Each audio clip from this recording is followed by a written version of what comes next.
Welcome, everyone, to today's webinar, where we're going to review the strategic value of Xima CCaaS on RingLogix. Okay, and there will be quite a bit of AI, and that's really where that value comes in. Is this can enable you to perhaps win customers that you normally would have to walk from. It's just we focus our solution on adding enhancements that aren't maybe natively available within the RingCentral platform, but it augments the platform really well where it feels like a single cohesive system, which is going to give you a nice advantage. I was on with a partner earlier today explaining how our contact center worked, and they're like, oh, so we don't have to port the numbers over to you? And I'm like, no, all still comes through that platform. And they're like, oh, if some of the other contact centers that we've worked with, they make us port the numbers to them, and they're kind of like independent systems. You don't have to worry about that with Xima CCaaS. Okay, so some of you may have seen the solution, but I'm going to focus on a lot of the newer stuff that we've added. Just to introduce myself, my name is John Florence, and I'm the SVP of Industry Solutions here at Xima. I've been with the company now for 14 years and really been in the telecom contact center space for my entire career, going back to almost 21 years ago. Actually, yeah, 21 and a half now. So that's just a little bit about myself. Here's what we're going to focus on today. So first, the foundation. We've updated or added some new licenses that you'll now purchase and subscribe to through RingLogix. So all of that goes through RingLogix. So we'll go through what those license types are and why we added a new one. We'll go over why CCaaS. Why do I need to add CCaaS? What's the value of it? Specifically also, what's the value of adding Xima on there and the differentiators? And then understanding the ROI, how you can explain that ROI, specifically around AI. AI is a big talking point. It reminds me, again, I started 21 years ago. And when I first got into the industry, everyone was like talking about VoIP. And they're like, I want a VoIP system. But they didn't really know what it meant. They just was the buzz. So they're like, wanted it. But then selling it, you had to help provide that ROI use case. So I'm seeing the same thing about AI today. A lot of people are asking about it. They're not sure how to use it. What kind of benefit would they have for the customer? Hopefully, after today's session, you feel more comfortable talking about specifically Xima CCaaS and how it can help their business from an AI perspective and explain that ROI. At the end of the day, if you don't want to remember any of that, just remember you have a resource that you can reach out to. I'm happy to jump on any calls that you have with your customers. You don't even have to be like, oh, this is Xima. Just be like, this is my contact center specialist. I have a lot of partners. That's what they do.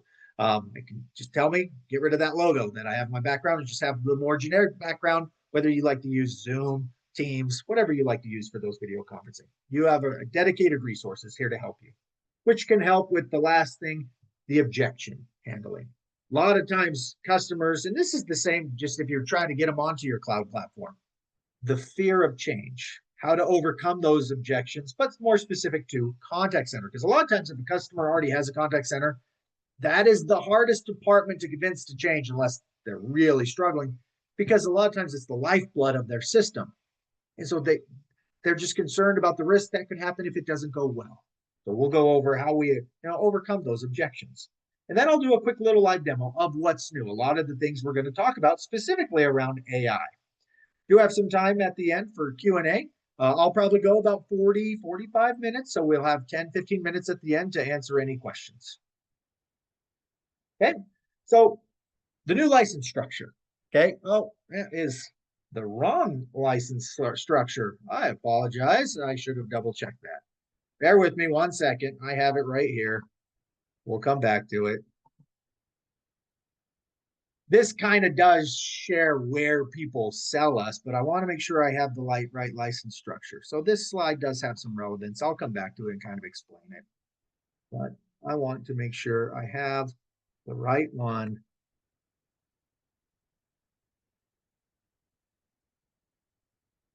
Right.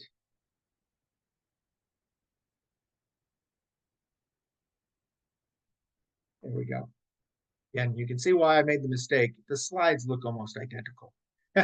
I'll show kind of why. I can't really tell you barely changed anything. Yeah, there's only one thing that changed, and I did it for a different partner. It's not relative to the topic I talked about, but I'll tie it all in, and I think everyone will be like, oh, I see, that makes sense. So we have 3 core licenses, okay? So this is the license structure. You start with our voice agent license, which we call essentials. It's an essential license. Voice, a lot of people still communicate with voice. It provides skills-based routing. It provides cradle to grave, real-time wallboards, standard reports. Okay, and multiple options for queue callback. Then we have our next tier license, which we call professional. This is omni-channel. So this is voice, email, SMS, web chat, and WhatsApp. We also have a nice Teams integration as well as CRM integration.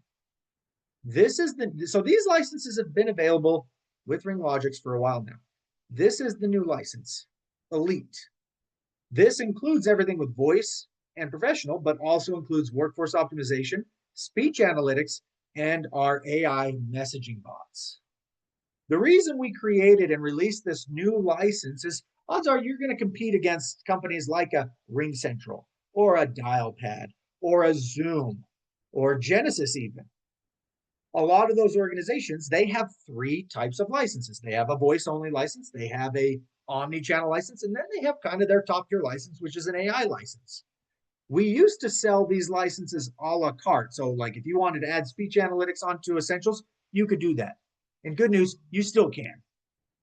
But we got a lot of feedback where customers wanted us to create a bundle license. So that way, if they're competing against, that top tier license, let's say from Zoom, so we're on Zoom, they have a comparable license. So it makes it easy for the customer to digest rather than having a lot of part numbers.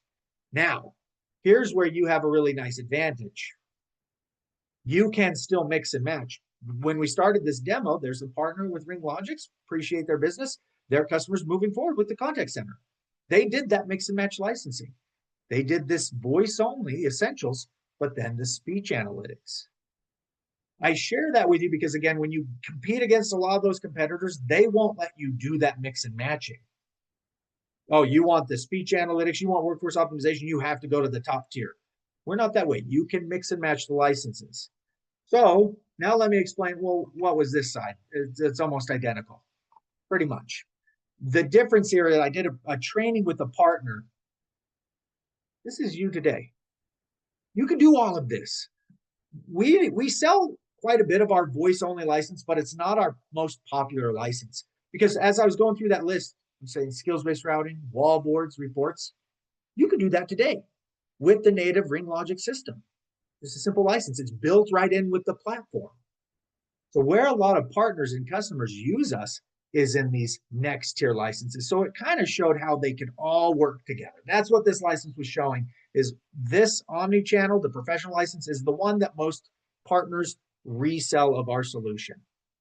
But again, there are those use cases where they want our voice only license. Why? Okay. The reason being is, and I did it there. Let me come here. The reason is it just gives you a little bit more. Okay, so you get that skills-based routing, that stays, but you're going to get more reporting. Comes with over 40 standard reports, which you can customize to really match whatever your customer's really looking for. And I'll kind of show you the flexibility of that customization today. This is going to stand above any other platform. Okay, again, Zooms, Dialpads, this is going to be a key differentiator and strength. We also store the data long-term. So a lot of times in other reporting solutions, you can only go back like sometimes 3 months. You can run reports for years on our system. We don't delete that historical data. This is one of the new things we've added, multiple queue callback options. So you can still call back from queue, but a really nice feature that we've added is callback from abandoned calls. So if the customer goes abandoned, we can have the system trigger an automated callback to that customer when an agent becomes available. Retail customers have absolutely loved that. If you're a sales organization, someone called in, let's say a car dealership, someone calls in on the sales line, you don't pick it up. Odds are, what are they doing? Yeah, calling another dealer down the road. Those organizations want to get that customer right back on the line. And so this automates that process. And I'll demo that today. It's kind of fun. And then they That's can an also, awesome feature. That's an awesome feature. How we got it is we had a lot of requests where customers are like, hey, could you in real time add the phone numbers to the wallboard? And we kept asking why. And it was the same use case. Oh, we want our agents to be able to call those customers back. And so we're like, oh, well, rather than compiling a list, why don't we just take the full step and have the system calling back for your agents. So you're not then Yeah. relying on the agents. And they absolutely loved it. They're like, oh, that's Yeah. even better. That's super cool. Okay. So that's, again, great use cases for the voice. It just gives you a little bit more. Okay. So where we sell the most of this is when maybe you already have the customer and they're using the contact center. And they just keep coming to you over time, like, hey, oh, I need a little bit more reporting, or I need a little bit more functionality.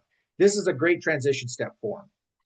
Now, the next step is that omni-channel.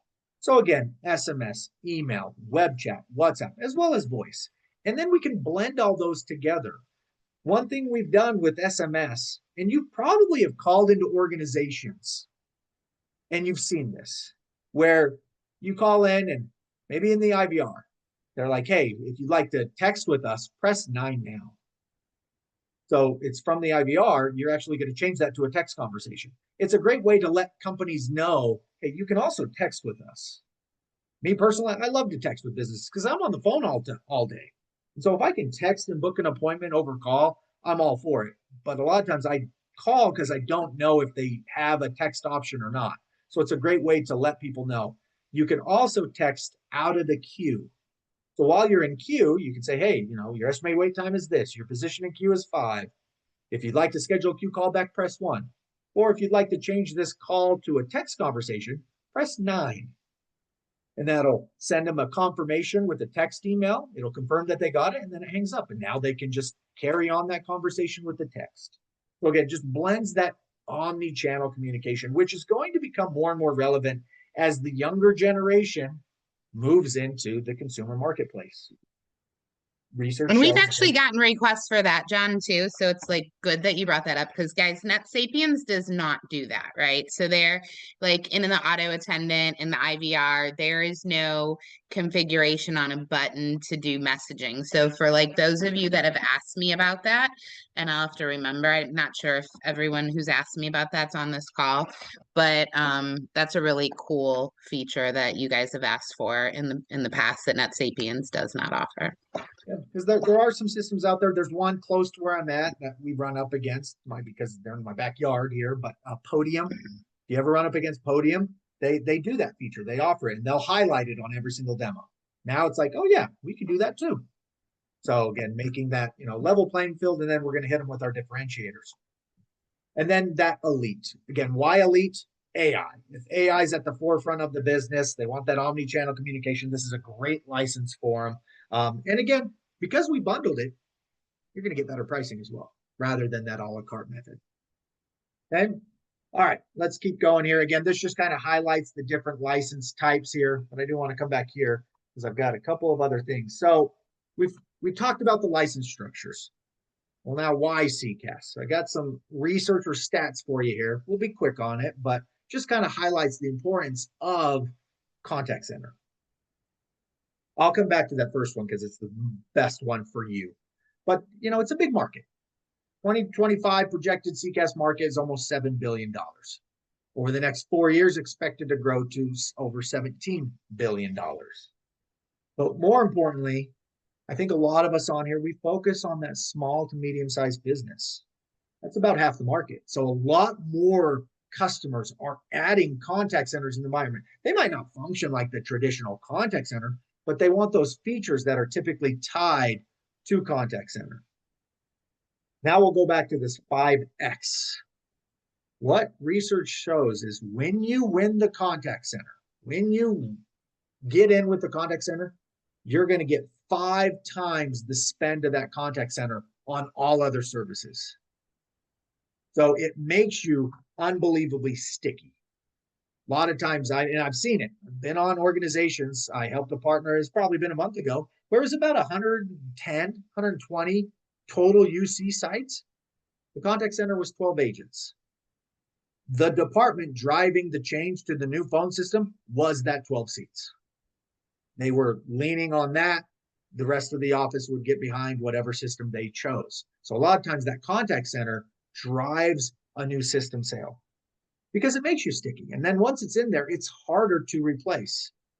I shared this for an example. If you were out there And you could raise your hand here, make this a little bit more interactive. I think you can raise your hand on Zoom, can't you? Yeah, I can. I mean, John, if you don't care, I've been unmuting everybody. So, like, Yeah. if you If you want want it, people to talk, I can yeah, unmute everybody. we can make this as conversational as the group wants. So feel free. Yeah. But I like asking this question now here. If I came to all of you and I said, hey, I've got a customer on here that has, what's a good example?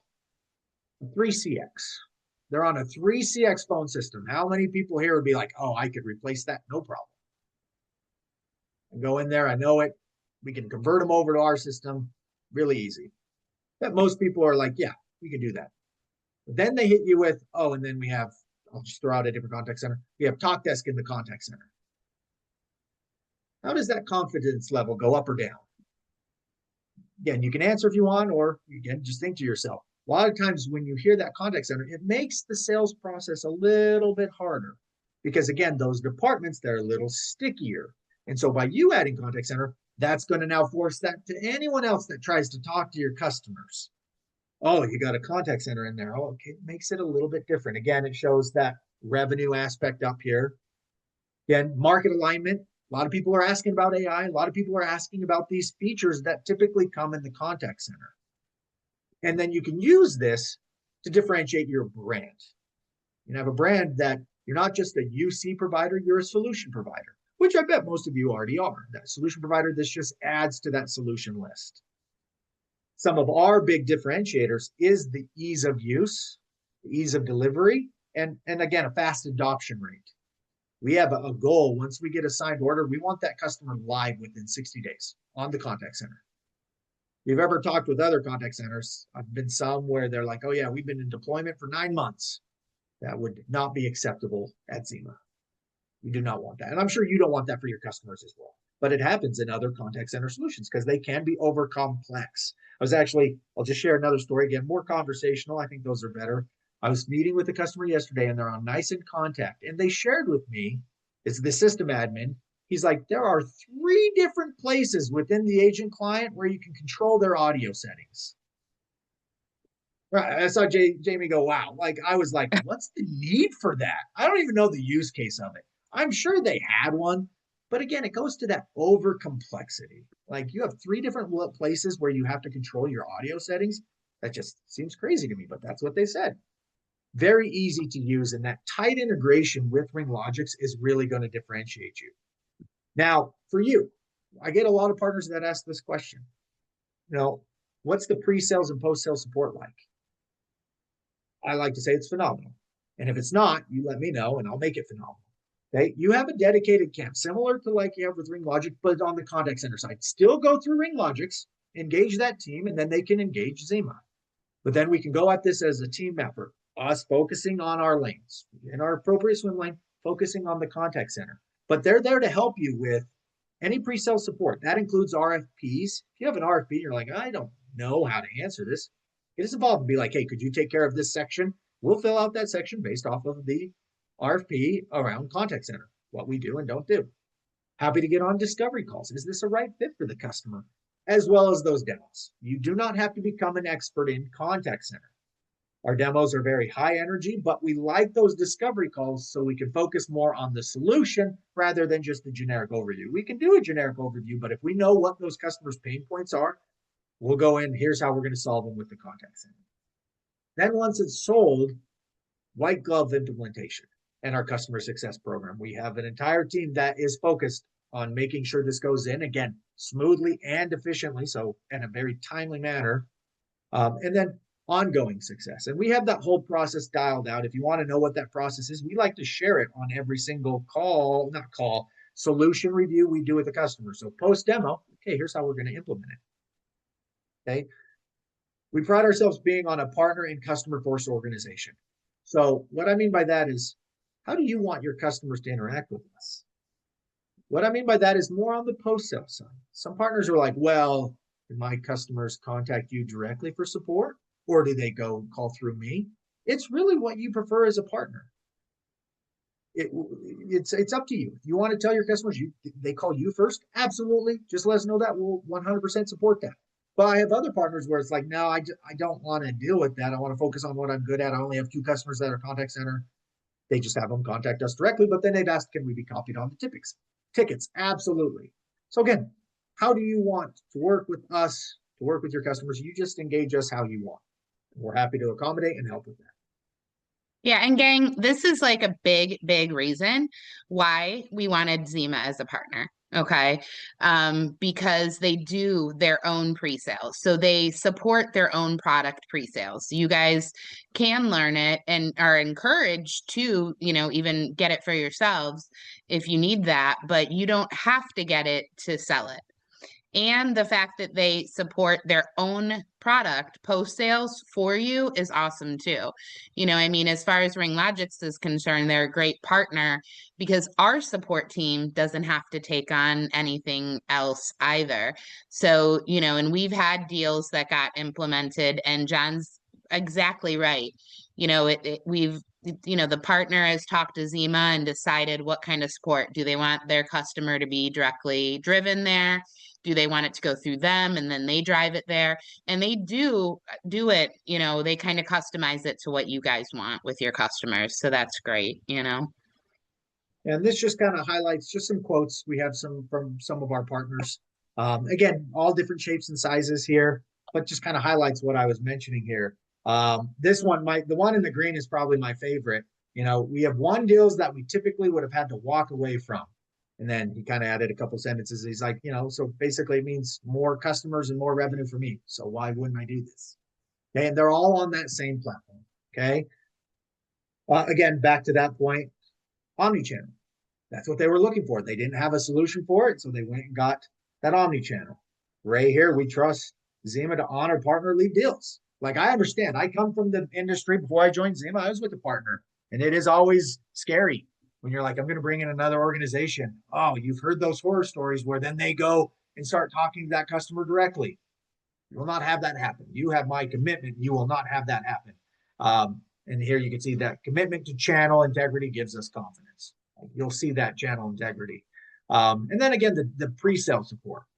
Excellent. Again, we want to make doing business with Xima easy. That's our goal. All right. Now, we've shared a lot. Well, how do I know when it's a right fit for a contact center or not? I always tell people, don't go into organizations and be like, tell me about your contact center, because odds are most of them will be like, I don't have a contact center. What you want to lead with is, who handles your customers' interactions? What departments are those? And then how do they interact with the customers? Almost all of them should say voice and email. So you could be like, well, have you ever thought about consolidating that to a single interface for agents and get reporting on it? You thought about chatting with your customers on websites, SMS texting with them? If they say any of those, you've got yourself an opportunity for a contact center. There's not a specific vertical. There's some we do more in, but we have literally our solution in every single vertical. Every single vertical. Call recording is also a great indicator to determine, okay, do they kind of function as a contact center? Because you're probably already asking this question, do you record your calls? If they say yes to that, ask them this question, what do you do with the recordings? A lot of them will say, oh, we need it for just verification. He said, she said type moment, some type of compliance. I got a dispute, I need to go, you find out what happened. If they say training purposes, they're functioning like a contact center. They want them to get better. They want that experience to get better. That is a very customer experience focused environment. Again, think of contact center more as customer experience. In fact, if you go to our website, you go to like NICE, you go to Genesis, you go to Five Nines, Talkdesk, you won't see the term contact center on their website. You'll see CX plastered everywhere. They've all rebranded to customer experience because that's what it's focusing on. And then you can start talking about AI. There's a lot of different AI areas where it relates to communications or contact center, speech analytics, probably being the most common one I see. Auto quality assurance, so auto scoring the calls, again, back to that training purpose. Note takers, we have some note takers on here. That's a pretty common one. Chat bots, voice bots, AI receptionists, workforce management is a form of AI. It's forecasting and scheduling. And then AI insights. That's a little, not as many people do that, but kind of think I've got a contact center, but I want it to function like ChatGPT. I don't want it to go run reports. I want to ask it, where am I struggling? And AI looks to be like, oh, it analyzes all the data and spits that out. We don't have that today, but that is where we're heading. Again, there's only a couple of companies I know that do that today. And then, make sure you have the right people on there. Who manages these departments? That's who you'd want to have on a discovery call in a demo. The people that are managing these customer service departments. Okay. Now, some key differentiators. Again, from an operations perspective, the solution is very affordable. On-time deployments, 4 to 8 weeks. That's our average turnaround time. So again, 30 to 60 days. You do get unlimited free supervisor licenses. You will not see a charge for that. It's a very easy to use interface, and then that ongoing implementation and customer success program. That's a big key differentiator. From a feature perspective, cradle to grave. We do cradle to grave on all communications, CC and UC. So it will be reporting on everything that's happening. Okay. Customization, the ability to customize the platform. You call back the 3 options there, and the agents can use whatever device they want. So if they want a physical phone, they want to use the mobile phone within RingLogix, integrated AI, it's all part of one solution. So that's a lot of the features here. Let's kind of show that here. And again, if you've seen the solution, I'm going to focus a little bit more on what's new versus, didn't mean to do that, versus a full overview. But you'll kind of see little bits and pieces of it. So here's our admin interface. Here's our agent interface. Now, this agent client can connect to, again, whatever phone they want, or it can become their phone. So that way, again, if they're taking SMS messages or if they have emails in queue, they can receive those. Or my favorite is that queue callback on abandon. So let's kind of go ahead and show that here. So I'm going to call into a queue here, and I'm going to say 2. And we'll go into support. Okay, so there you can see that call is in my support queue. And you can customize this display to match, again, whatever your customer's needs are. I mentioned that customization is a differentiator. There I can see, I've got a call in this queue here, and I've got 2 SMSs waiting in queue. So it's all on the wallboards. Or maybe I want to see my agents. Got a call in queue here. Well, what are my agents doing? I can see my different team members. So you can customize that. And while it's in queue, it's giving them those options. It's giving me the option to, hold my place in line and give me a call back when it's my turn. It's giving me the option, hey, if you'd like to change this to a text conversation, press 9 or whatever digit option you want. But you can't force customers to use that. So maybe they do what I just did and I hung up. Okay, now you saw my abandoned call jump from 14 to 28%, but it has triggered that callback. Okay, so that means someone was available in the queue, so probably Nick there. So I made myself available. I'm going to get those SMSs, but it called me back and it's like, hey, sorry we missed you. We have an agent available now. Do you still need to speak with us? I'm going to go ahead and press 1 because I do want to still speak with you. Okay, and here I got a text. While I'm waiting for that queue call, it's probably routing over to someone else, and I could go see that if I want. It's going to be in my supervisor view. And I saw Nick was idle there, so it was probably ringing Nick. And I could have logged him out in my supervisor view here, but this gives you real-time visibility as well as control. And sure enough, yep, now it's ringing me. So it again called the customer back, and now it's presenting over to those agents that were available. And here we'll also highlight some of our new features, the speech analytics, which I'll say speech analytics is awesome. If you're not talking to your customers about it, please do, because they'll absolutely love it. It's fantastic. And then I'll say, without speech analytics, it could be the worst thing in the world, and you just don't like what's happening within your contact center. And I'm doing a demo. Okay. The speech analytics is going to run, and of course it's available in the admin interface, but we also present the transcript, the summary, and any AI topics to the agents in their interface. So they can easily copy that, paste that in their, electronic health record. It is available in our API, or they could come in here and disposition their call. So I could do notes, doing a demo. I could post that there. I also have my ACW time here where I can request more time. And the agents don't have to wait for that transcript to process. They can go view that in their history whenever they need, or go back and see their different calls. I can also tag my AI disposition codes. But there the agent can now see how they scored on that call. I had a little bit of negative sentiment, pretty neutral, and some positivity. And again, I have the summary and the transcript that I can easily copy over. You can also have AI do its own topic detection, which can auto disposition the account codes. So I could have been like, oh, if this was about an appointment schedule, rather than the agent having to come in here and tag that, you can have AI do that. And again, they can go through and see all of their historical transcripts. So if I want to go to one earlier here, I can do that. Again, do a lot of demos, so my calls aren't very long because I don't want them to be, but you can go through and see that history. But you could do the same thing on all the different conversations as well. So I'll go back and view my wallboard, and then maybe I want to respond to this text. I can load the history, so it does have message threading. Can do images in here. Looks like airport here. Someone put, yeah. So, and I can see exactly why they were doing that. Well, Nick was doing some testing here.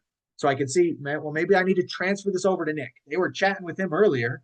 I can transfer this SMS, but I can see Nick's not available. I can send it over to my other agent ID, or I can send it over to a different skill. So you can transfer those texts and, hi, Nick, doing a demo. So I can send that SMS. What I'll show you now is our AI messaging bot. Okay. The reason we call it a messaging bot is it works with SMS. So if you want AI to auto respond to the text messages, you can have it do that. Or again, it can work with a web chat. It's much easier to demo from a web chat, so that's why I like to show it that way. I'll come down here and we'll start chatting with my AI agent. Now, it does do natural language processing, and it is conversational. Hi, my name is John. So it's going to respond appropriately based off of its LLM and its knowledge base. So, what services do you offer? It's not going to just give me a blanket statement there. It's going to use what's available in its knowledge base. Okay, so it's looking for examples, pest control services. Can you help with termites? So I can ask it those questions, and where it's getting that information is right in here. So here is where you build your AI agents. So you can give it specific instructions and access, again, to a knowledge base where you can upload documents, you can put links to your website on there. We can also build out integrations to systems. That's an extra pro services cost because it's custom integration, but a lot of those work out of the box. And then you can also give your AI agent personas. Or how do you want it to respond? So a little bit later down here, I've said when scheduling an appointment, I want you to get their name, email address, home address, contact phone number, and if they have an account. The idea behind this is to answer general questions and save time for my agents.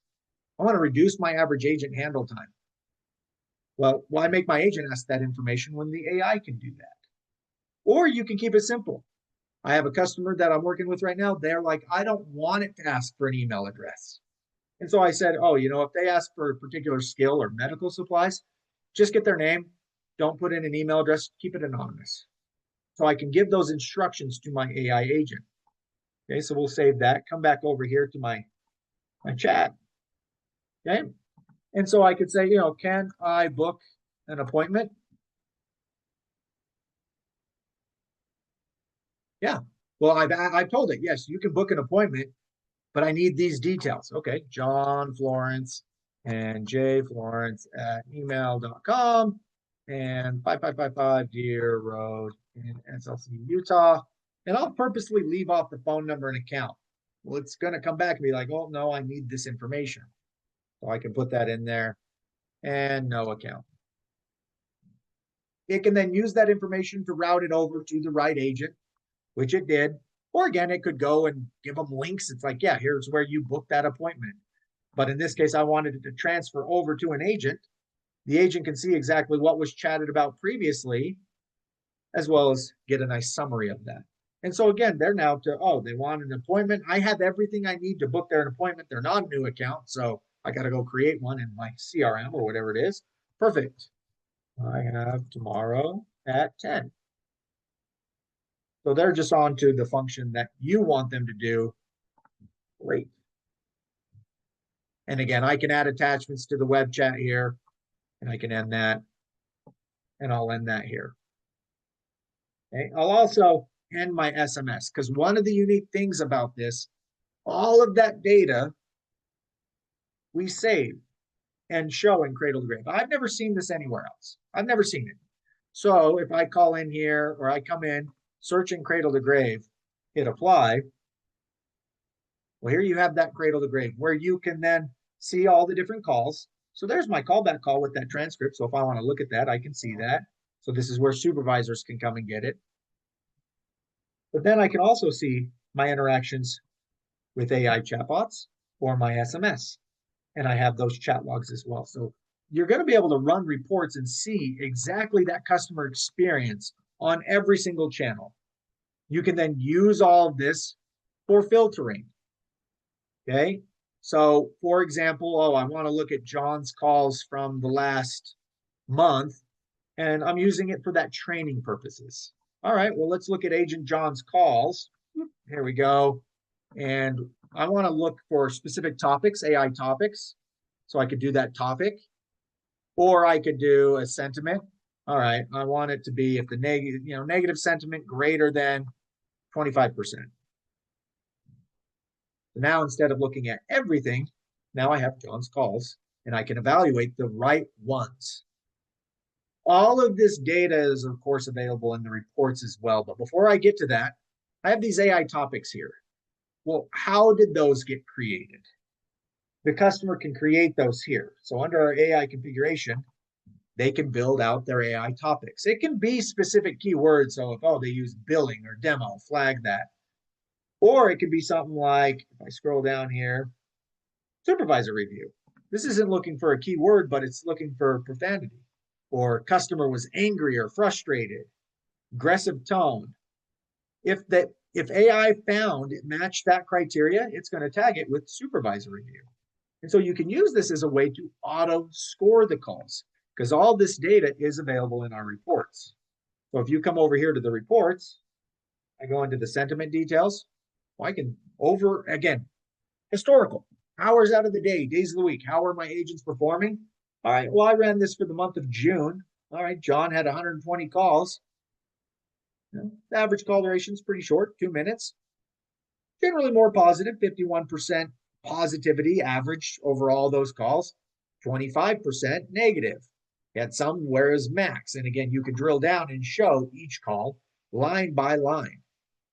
If you want to, again, use it more for that auto scoring aspect, how many of his calls were sales calls? How many were customer service or complaints? And you could have an auto QA report. Okay, so I've got a couple of different options in here. We'll come show. There we go. Well, I could do report like this. All right, John, this example here back in June, it was just a week, 17 calls.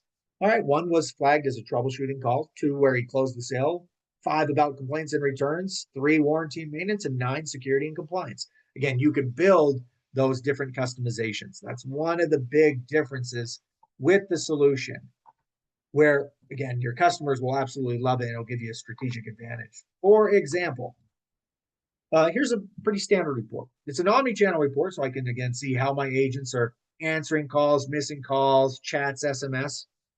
But I've had customers where they want this to kind of function like a workforce management light. Where are they being productive? Where are they not? And you have a lot of different customization within reports. And I did one recently for a customer where they had a bunch of different customer reports where they wanted something like this, an occupancy report.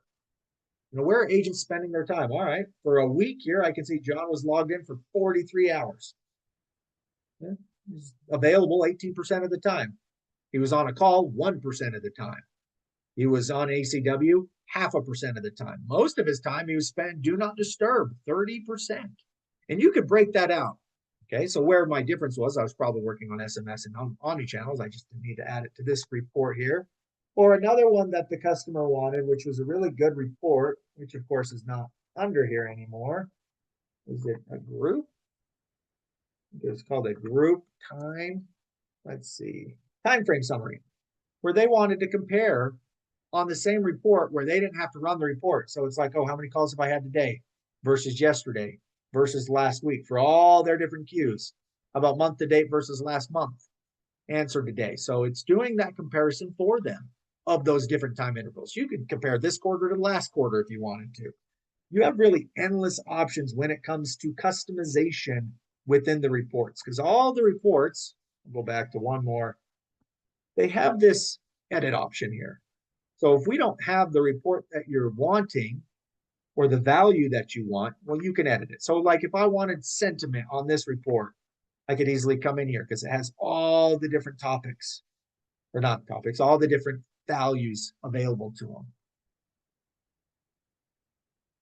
Okay, so again, that's just a quick demo of some of the new stuff, the speech analytics, some of the omni-channel features that we've added, the messaging bot, which again works with SMS, web chat, as well as WhatsApp. Where I want to end here is, okay, well, now that we've presented all of this information, how do we explain ROI and overcome objections? ROI is an easy one. I love explaining ROI, okay? So from a contact center perspective, why would someone want to roll out omni-channel? Okay, well, there's a couple things. First, abandoned calls. You should share with your customers. This is independent research. This isn't specific to Xima. When a customer deploys Q callback, they'll reduce abandonment rate by about 40%. What research shows is a 40% reduction. So we looked at, again, what about the other 60%? That's where that Q callback on abandonments. Again, we want to get that number near zero. So if that other 60%, we can have the system automate and call those customers back to try to get them back on the phone without your team having to do anything. It's also going to improve customer satisfaction, or CSAT, by 25%, because that's where skills-based routing and omnichannel come in. It allows the customers to communicate the way they prefer and then routes them to the appropriate agent, so they get a lot of times a better improvement in first call or first handle resolution. Because you're also sending the right things to the right agents, you'll see an agent performance increase by about 15 to 30%. Now, speech analytics. Again, speech analytics is the easy button. Talk to your customers about speech analytics. Go to your customers currently today that you have and talk to them about speech analytics. The ROI on this is massive. You can see there 300%. That's the easy 300%. So let me give you the use case there of how I came up with 300%. If you have a contact center environment where your agents have 30 calls a day, well, because it's doing the summarization, it's doing the transcript, you could have that integrated into your platform. Let's just say that saved an agent a minute, 1 minute per call. So we're going to save them 30 minutes a day. Well, over the course of the year, assuming they work about 50 or 48 work weeks, average salary employee, that's going to save them 16 working days over the course of the year. Well, what would your employee be able to do with 16 extra days within the organization? Based off their salary and how much they're paying for the speech analytics, that will provide a 300% ROI. I didn't even touch on, well, speech analytics can be used to help you determine when you have a bad customer experience, because without it, you have to listen to every single call.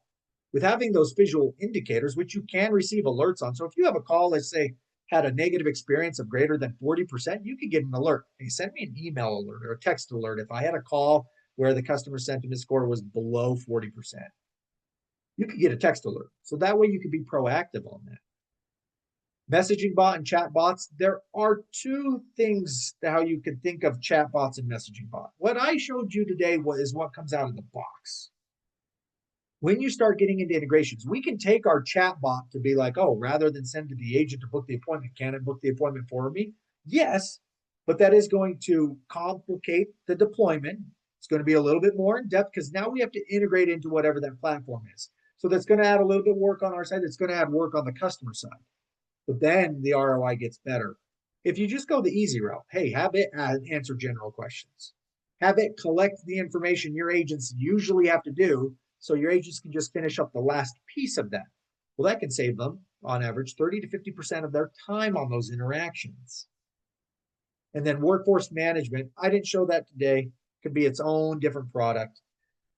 But when you deploy workforce management, which is forecasting and schedule, you will see a 15 to 30% improved forecast, which again, the whole reason why you forecast is so you maintain a better SLA, which means you're getting to the customers faster, which is a better customer experience. You'll also see a 10 to 20% improvement in agent productivity. So the last thing is, again, all this does come with a little bit of a cost. Like I unskipped it because I was debating if we'll have time. We do have time. Why switch? Why? These are the common objections we'll get with customers. Well, typically why customers are considering why should we switch, why shouldn't we switch is risk aversion. I want to avoid the risk. What we have today, maybe it's not that bad. They have some inertia or fear of disruption. How you overcome the why switch is, well, highlight the differentiations, the total cost of savings, the ROI, and then talk through that migration plan. Show them how it's going to be an easy process for them. And again, we have that dialed in on the contact center side. What's required of them? We have that all outlined, how much time is going to be required of them. But then we're going to do all that heavy lifting. Okay, so it's important on all of these to always go back. Why did you reach out to us in the first place? There was always some sort of pain point that was hard enough that made them look. Always be sure to tie it back to that. Cost, again, budget sensitivity. That's where, again, drive the ROI value. That mix and match license, we put that together. So again, you can provide the value to the customer at a price point that makes sense for them. Support and implementation. All of our support and implementation is US based. That's a big key differentiator when you are competing against some of those big name brands. The Zooms, the Ring Centrals, the dial pads, not US based support. Some might be fine with that, but I know some customers absolutely want that local. It is local. We also then provide proactive monitoring. You have dedicated, again, CAM and customer success. So they have a dedicated customer success specialist post-install to help them. And we can provide references on this process for your customers. Because I know some of this might be new for you. So you don't have those reference customers internally, but customers sometimes ask for them. We can provide them for you. Again, it's the end customer, so they're not going to be talking about anything else besides their experience. And then the timing. Resource constraints, bad past experiences with the conversion. Again, we go through that total or time to value, that speed of the implementation, the hands-on support, the user-friendly UI, and again, that customer success team. So we can talk through typically the objections we'll get through that sales process when you show a contact center. Sometimes they don't even have these and they're ready to go, but sometimes they definitely do come up. And so we can speak to that and help them feel comfortable with that transition. All right, I know we have about 10 minutes left. I definitely want to leave some time for questions. What questions does the group have? And gang, you're all able to talk, so you're more than welcome to unmute and ask questions. No need to type it out, unless you want to.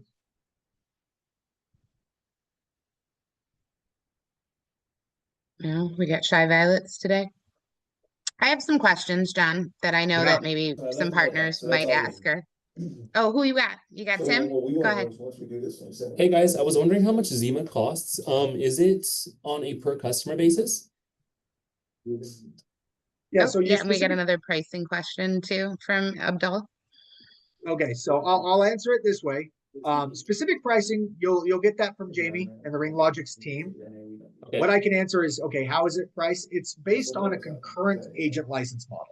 All those different licenses are based off of a concurrency model. So meaning you could, and this is one thing I want to highlight here. You'll absolutely love this team. So, and I have a training video specific to this. Right here, you have your user management. See this UC phone licensing and agent licensing? This comes down to, again, what device do they want to use? If they want to use the phone that they have on RingLogix, well, they simply hit, I'll leave there. These are all the users that are on RingLogix. So they can just simply license those users. Now, technically, you could license, let's say you had 10 agent licenses and you have a customer with like 80 employees, you could technically check the box for all 80 of them. It's only going to consume a license when they log into this interface, when they want to log in as an agent to handle those interactions. Yeah, and Tim, kind of the process, right? So customer experience solutions are very specific to the customer that's requesting it.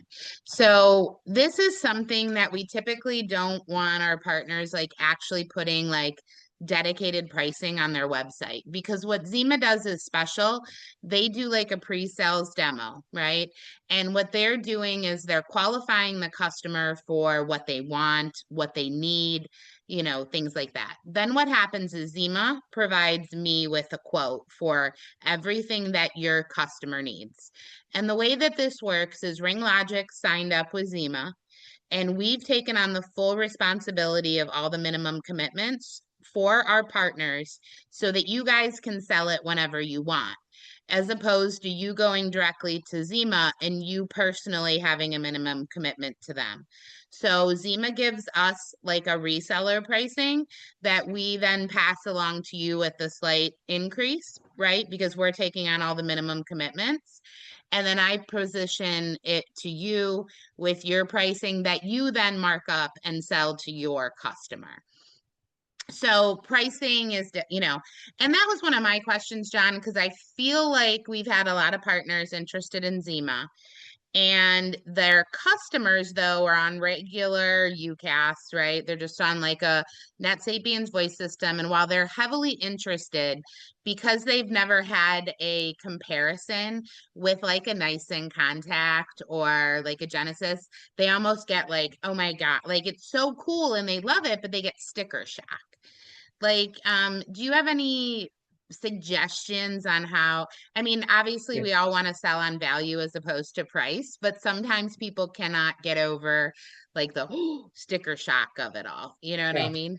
Yeah, so there's two things we've enhanced, I'll say, this calendar year to help with that. ROI is one. So like we have great documentation of how to explain that ROI to the customers. That helps with some of that pricing increase because it is going to cost them more.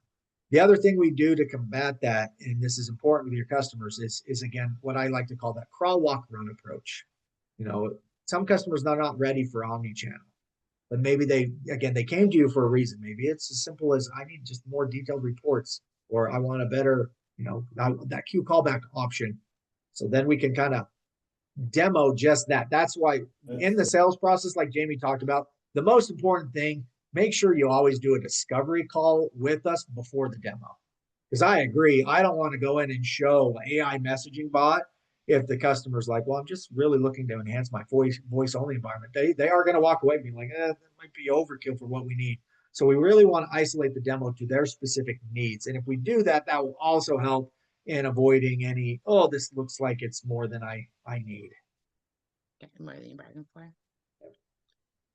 Abdul, does that help your question that you asked too regarding the pricing? So it is more custom. So I mean, I could like definitely provide you with ranges if you were interested, but it's never something I'd really feel comfortable with partners like posting. You know, I would just say, you know, we do an individualized process for you because hey, that makes somebody feel special. Like I'm not just buying something out of a box, I'm getting personalized pricing based on my needs and wants, you know what I mean? So, and realistically, if you go on Ring Central, you know, national reseller, if you go, nobody prices this, boom on a website. Like nobody gives you like a number. I supported Mitel back in the day. Mitel didn't do it. If you needed contact center, you had a separate meeting that they dove in, you know, all of the big companies that provide this, it's a la carte, like specialized pricing. So there's, you know, they definitely price to suit, you know, if that makes sense. Cool. Anybody else have anything? Tim, I saw you went to go on mute again. Were you good or? Oh yeah, I'm good. I just have people in my background, so I don't want Yeah, I hear Frank's big mouth unnecessary back noise. there. Yeah, I hear Yeah. it. I actually All do right. have another question. So Yeah, is Xima going to be built into the RingLogix dashboard, or is that going to be a separate connected platform? it's separate, right? So what John was showing you, you know, is it's integrated with Netsapiens, right? But that specific panel like that he was working on those screens, you log into that separately, but it's integrated into the phone system. So you're using your DIDs from RingLogix. Like John said, you don't have to port it over to Xima. It's integrated with Netsapiens, but you're using that different setup. Okay, perfect. Cool. Cool, I cool. answered that right, John? Yep. Wow. Okay, good. Good. Anyone else? All right, cool. And yeah, John, I'd love to have you on again to show workforce management. And one other thing before we leave is I don't want John to forget that he's got a great product too. You know, a lot of people want more reporting, and there are add-ons of reporting too that you can get with Xima. So if you're strictly looking for reporting, they have a great add-on for that. And one other side note that I don't think John gave himself enough credit, a lot of times these 5.9s in Genesis, they are all or nothing. All agents have to have it or no agents can have it. Xima is really great with, like he said, you can pick users. It doesn't have to be the whole system that has, you know, customer experience users. They do it really cool. I think it's still a minimum of 5 at least, right? The squeeze has got to be worth the juice. But if you have a 100 user system, all 100 users do not have to use this particular portion. And I think he brought it up a little bit in the call, but I wanted to highlight that's a very special thing that they do that other contact center products do not do in this market. So Yeah, great points. Thanks, yeah, Jamie. so. You're welcome. Yeah. Well, thanks, John. We appreciate you. Gang, if you were too shy to ask questions, just feel free to email me. I'll get them over to John, or we'll get you on a call. We'll introduce you to your cam. If anybody has interest in it, reach out to me. We do warm handoffs over to Xima. We introduce you to your cam. We know who who the team is, and they'll definitely get you going. So thanks, everyone. Thanks all.